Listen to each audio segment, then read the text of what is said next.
In the name of Allah, the most beneficent, the most merciful. Assalamu alaikum. My name is Professor Muhammad Masood. Welcome to our channel Easy English with Professor Muhammad Masood. ये हमारी everyday cheeky English की video है और इसमें हम पढ़ेंगे drop number 11. Before I start this video lesson, I'd like to say one thing. Rome was not built in a day.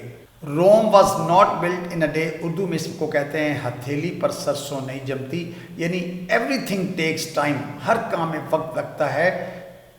Don't expect overnight changes. रातों रात तब्दीलियों को एक्सपेक्ट ना करें, यानी इंतज़ार करें सही वक्त का, लेकिन स्टे कंसिस्टेंट, मुसलसल जुड़े रहें किसी काम के साथ. तो आइए देखते हैं कि इस वीडियो लेसन में हमारे पास किस तरह के सेंटेंसेस हैं. जैसा कि अगर मैंने तुम्हें नाराज़ किया है तो माजरत, या अगर तुमसे गलती हुई है तो इसे ठीक कर लो, या अगर किसी ने तुम पर भरोसा किया है तो उसे ना तोड़ो, या अगर तुमने हेरा फेरी की है तो साफ साफ बता दो, या अगर तुमने ये जानबूझकर किया है तो ये अच्छी बात नहीं.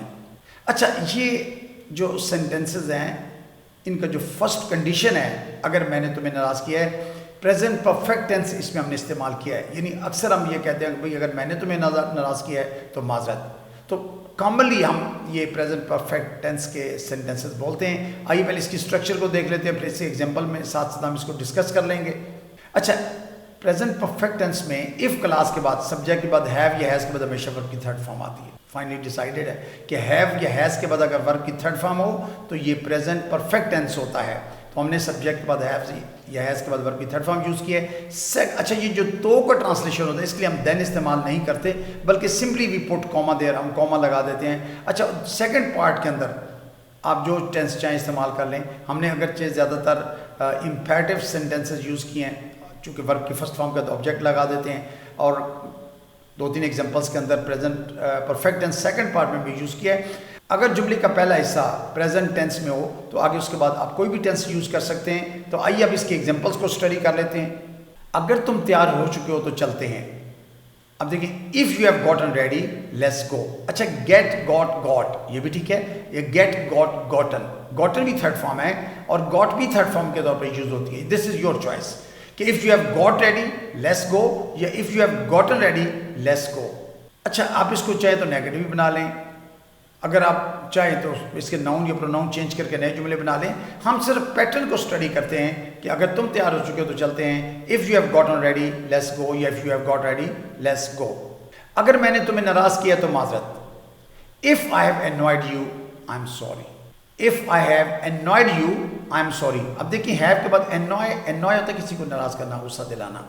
या if I have made you angry, if I have made you angry या if I have annoyed you, same बात है. आई एम सॉरी यानी माजरत.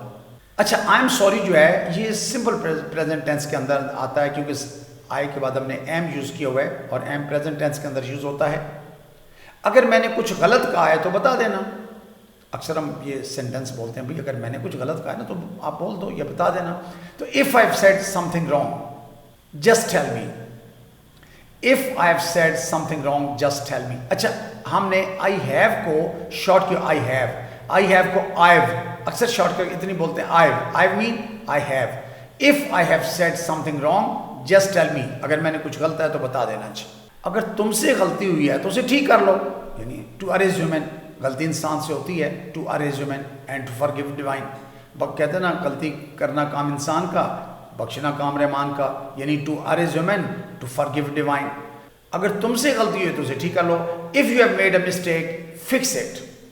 If you have made a mistake fix it. अब देखिए, फिक्स इट जो है इंपेरेटिव है, यानी वर्ब की फर्स्ट फॉर्म के बाद हमने ऑब्जेक्ट यूज़ किया है. अगर मैंने बदतमीजी की है तो माफ़ कर देना.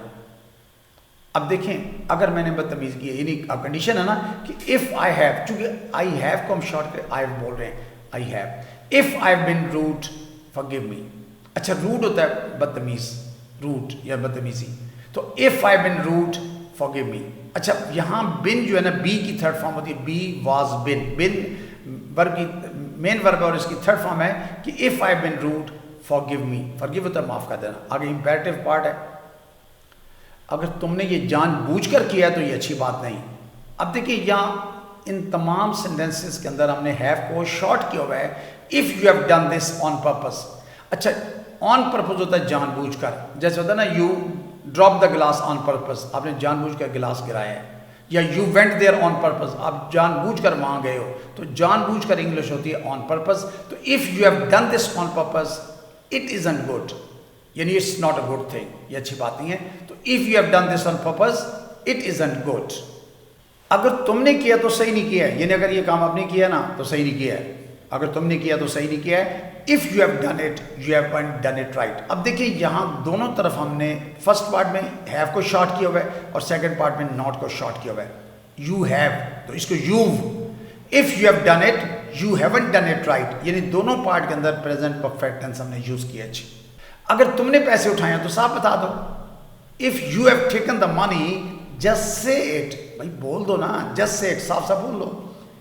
यानी इफ यू हैव, तो यू हैव को शॉर्ट करके if you've taken the money just say it।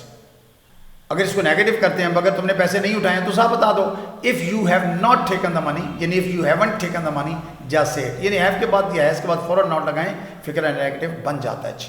अगर किसी ने तुम्हारा दिल दुखाया तो उसने अच्छा नहीं किया है, यानी आप देखिए जनरल दोनों तरफ प्रेजेंट परफेक्ट टेंस हमने यूज कर लिया कि अगर किसी ने तुम्हारा दिल दुखाया तो उसने अच्छा नहीं किया है। If someone has hurt you they haven't done right, if someone has hurt you they haven't done right. अच्छा, हैज के बाद हमने हर्ट की तीनों फॉर्म्स एक जैसी होती हैं, हर्ट हर्ट हर्ट, तो hurt if someone has hurt you. अच्छा, यहाँ बजाय हम ही या शी लगाने के दे इस्तेमाल किए, चूंकि यह जनरल बात हो रही है, हमने जनरलाइजेशन की वजह से दे का इस्तेमाल किया है, दे हैवंट डन राइट। लेकिन अगर आप सिंगुलर यूज करते हैं तो फिर कुछ इसकी फॉर्म यूं बनेगी, if someone has hurt you he hasn't done right, तो हैज ही के साथ या शी के साथ हैजंट आएगा, has not, done right verb की थर्ड फॉर्म ही आएगी। अगर किसी ने तुम पे भरोसा किया तो उसे ना तोड़ो, ये बात तो दुरुस्त है भाई, अगर कोई भरोसा करे तो उसको वाकई नहीं तोड़ना चाहिए। If someone has trusted you don't break it. अब देखिए नेगेटिव इंपेरेटिव है सेकंड पार्ट के अंदर, ब्रेक वर्ब की फर्स्ट फॉर्म है। If someone has trusted you don't break it, if someone has trusted you don't break it. अगर मैं खामोश रहा हूं तो उसकी कोई वजह है। अब देखें दोनों तरफ हमने प्रेजेंट परफेक्ट टेंस यूज किया है कि if I have kept quiet I have had my reason. First part में इफ क्लास के अंदर इफ आई हैव केप्ट, यानी हैव के बाद keep kept kept, third form kept use किया हैव के बाद, और सेकंड फॉर्म में आई हैव हैड, यानी मेरे पास थी या है, आई हैव हैड मेरे पास है, माय रीजन मेरी कोई रीजन है इसकी। तो if I have kept quiet I have had my reason, if I have kept quiet I have had my reason. अगर तुमने हेरा फेरी किया तो साफ साफ बता दो, if you have played tricks just be honest, if you have played tricks just be honest. First part present perfect tense का है, सेकंड में इंपेरेटिव टेंस यूज किया हैव के बाद, यानी you have. If you played tricks just be honest. अगर किसी ने तुम्हारा राज भांप लिया है तो ये बड़ी बात है। If someone has figured out your secret. अच्छा, फिगर आउट होता है भांप लेना, अंदाजा लगा लेना, फिगर आउट। तो if someone has figured out your secret that's a big deal, that's a big deal, बहुत बड़ी बात है भाई, दैट्स अ बिग डील। तो if someone has figured out your secret that's a big deal. So you must have noted in all these examples, हमने first part के अंदर present perfect tense use किया है, सेकंड पार्ट में हमने imperative tense use किया, यानी verb की फर्स्ट फॉर्म के बाद ऑब्जेक्ट यूज किया है, या प्रेजेंट परफेक्ट टेंस भी यूज किया है। So I think that's enough for today. Thank you very much. Wish you best of luck. Take care. Goodbye for now.